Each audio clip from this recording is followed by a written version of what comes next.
everyone, and welcome back to the show. Once again, my name is Erica Harper. I am a licensed professional counselor, I'm a personal trainer, and I am your sexual performance coach, where I am helping you to have the best sex of your life. For today, our topic is a really interesting one. I wanted to make sure I hit on this because I'm getting a lot of questions about different things that you can do to spice things up. We're going to talk erogenous zones today. So, erogenous zones are basically parts of your body that, when touched, they induce some sort of sexual arousal. So we're talking basic things like, and the first thing that you're going to think of when you think of erogenous zones, of course, if I touch his penis, or I touch her vagina, or if I touch her breasts, or if I touch her back. And yeah, those are great erogenous zones, right? Everybody knows that these are the great turn-ons. Sometimes you may have a preference for earlobes. Sometimes I've heard of people doing a weird below in the ear thing. That's great. If it works for you, that's fantastic. But what I want to talk to you about is different ways that people utilize these zones on their bodies. So, for instance, did you know that in the case of people who are paraplegic, and of course we're talking about people who don't have use of their limbs from the waist down, that their erogenous zones can be located in other parts of the body. In fact, you can go ahead and you can train your body to feel sexual feelings in areas that you would not usually feel sexual. So there's some instances where there's some people who may have certain disabilities who may feel their erogenous zones may be on their face or on their arms. So we really shouldn't limit ourselves to just the places that we feel are sexual or that are traditionally sexual. Because really, it's what you make of it. You have your whole body is a playground. No matter if you are able-bodied or you're disabled, it's no excuse for you not to be able to have a sexual experience. So let's go out and do something adventurous today. In the meantime, let's go out and take it to the streets. Let's go ahead and talk to a couple of people in the area and see what they have to say about erogenous zones. So, erogenous zones. Do you know what erogenous zones are? I do not. Not even a clue. Okay. So, erogenous zones are any part of the body that produces a sexual sensation. Okay. Okay. Like nips. So, nipples are one? Nipples. The nipples. Nipples for you. Okay. The nipples. All right, and that's true. That's actually one of the main erogenous zones, right? Nipple. The nipple. Grab a little nipple a little bit. Okay. Grab the nipple. Okay. Nipple grabbers. Nipple grabbers. All right. Shout out to all you nipple grabbers. All right. Shouts out. Now, give me 5 erogenous zones. Neck. Back. Testicles. Bam. 1. Like my inner thigh, maybe my ear, the back of my neck, Big ones. back Very of like common. my, lower back. Sure. Penis, vulva. And he said vulva. That's awesome. Clitoris. Well, I think about the down below area, Okay. the clitoris. Okay. There's quite a few for me, like the inside of a woman's thighs. Right. Probably say your neck. Like whenever someone's like kissing your neck, it's pretty hot. It's pretty hot. I will admit that. Yeah. So like, Okay. trying to think of other places. Neck. I don't know. I mean, every time I get kissed on the neck, I'm like, Like, it's on. I'm like, let's do this. Behind the ear. Vagina. Okay, the actual vagina. Okay. Toes. Toes. That's 5 or 4? Okay, that's fine. Okay. Yeah. Now, I actually want to correct you a little bit because a lot of people say the vagina, but actually vagina is the part on the inside. Okay. So if you're talking about the outside of it, that's the vulva. Vulva. Okay. Yeah. What about you? What do you like certain parts of you stimulated? I'm not talking about your penis or anything Not like really. that, but no. okay. All right, just go for it, huh? Just go for it. All right, just all in. All in. Okay. All right, now tell me, fellatio. Do you know what that is? I do. Like which parts? I'm asking you specific parts. Baby, ask what you want. My legs, my arms, my back, my chest, anything. You know? Has anybody ever touched you in a place that was just like, okay, this is not doing it for me. I want you to stop. Anal area. Okay. So you kind of doing your thing, you know, you're doing the kissing, you're doing your groping, and then all of a sudden, Just for the finger. it's there, huh? Cool, yeah. Okay, and then it's like, whoa, kind of slows Killed things the down. move, yeah. Okay, all right. How did you communicate that to that person? I mean, it startled me, so I just kind of grabbed her like, that's a no. That's a no. Okay, all right, all right. Okay, did you have a conversation about it, or was it just like a, Yeah, like an awkward moment, Yeah, pause, and then little we just kind of skip over it. Let's not Okay. dwell on it. A lot of this stuff is about communication, you know, Right. just letting people know what you want. You Right. know? 'Cause some people, it may be good for one person, may have done that to somebody and it was their thing. Yeah, So maybe she said, hey, let's try it out. let's work this out. I understand, but not my cup of tea. It's like you're trying new tricks with your hands on. I mean, my man part. It's Okay. like it's dry. Your hands are dry. It hurts. I'm not circumcised. Stop. Okay. Yeah, I mean, yeah, people have taken their and if they weren't really good at it. Yeah. Timing, I think, deals a lot with it, and knowing what you're doing, and patience, and gentle, Yeah. gentle. And talking about it. Yeah, and talking. Yeah. Communicating. Of course, in the middle of sex, you don't want to be like, hey, Right. you know what?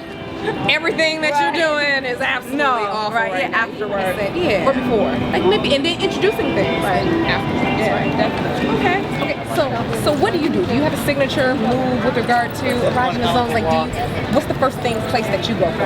Obviously, the growth area. So, what do you go for first? The chest area. Chest. Yeah, I like to go to the chest area. Okay. Use my tongue a lot. Like to just work my way from the chest on down to the toes. Then that's my 15 minutes of foreplay right now. Okay. All right.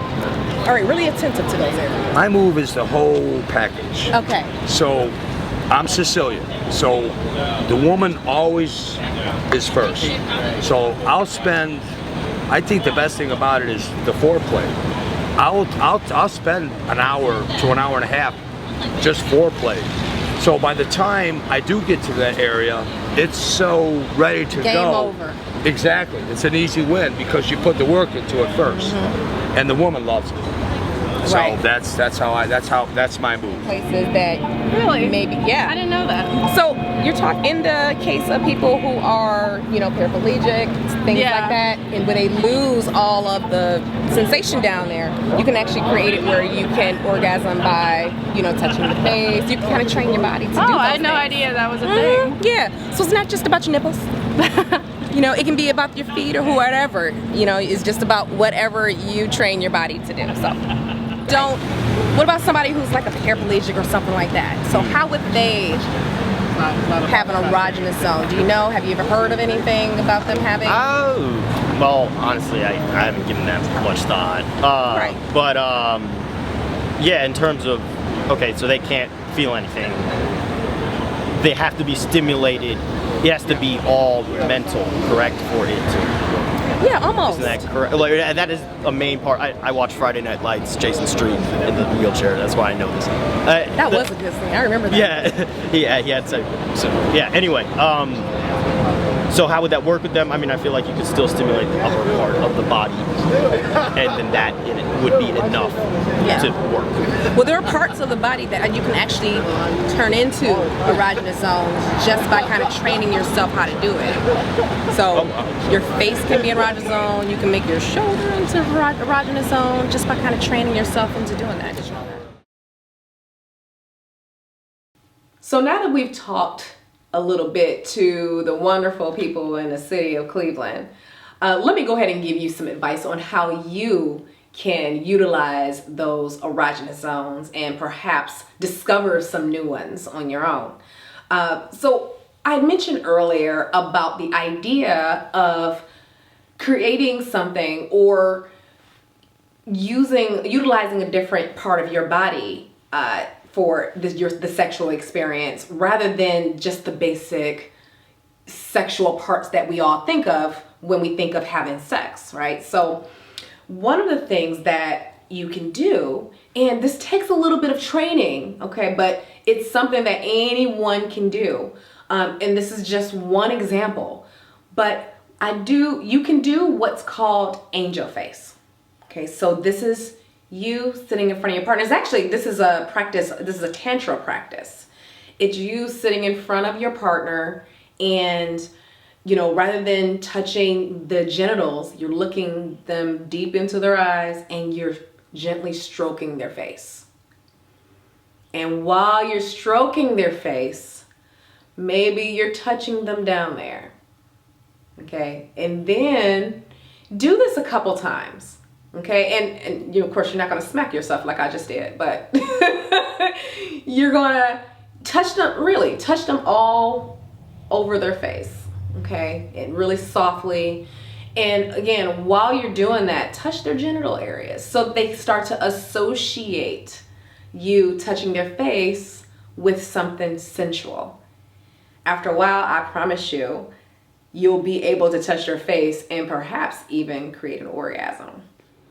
So without further ado, this brings me to my last and favorite part of the show. This is the part where I introduce sex toys, something maybe that you haven't thought to use before, and also my call to action.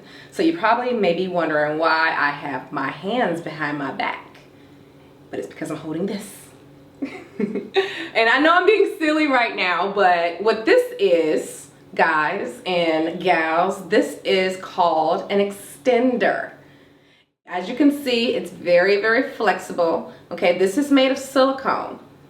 Okay, and it is phthalate free, most importantly, so no toxic chemicals in your body. And of course, that's what you want. You want to make sure that with all sex toys that you get things that are phthalate free. Okay, so very, very simple to use. If you look here, there's actually made for 2 fingers. Okay, and I have small fingers, but there's plenty of room in here if you have larger fingers. Yeah, it's for anybody's use. Okay, so all you do is slip it on. Okay, and one of the things that this thing is great for is reaching the G-spot. So women, all you would do is place this inside your vagina and hook with your fingers up. And of course, this hook right here is going to do what it's designed to do as well, and you'll hit that G-spot right away. I think you'll be quite pleased at the difference between this and a vibrator. And quite frankly, it just spices things up. So why not try something different? Okay, that's all I have for you today. I'm Erica L. Harper. I'm your sexual performance coach, helping you to have the best sex of your life. Guys, until next time, take care. You may wonder why I have my hands behind my back, but it's because I'm holding this. I'm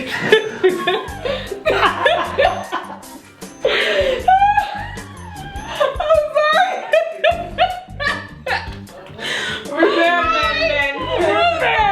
Man. I thought she was about to put on some strap.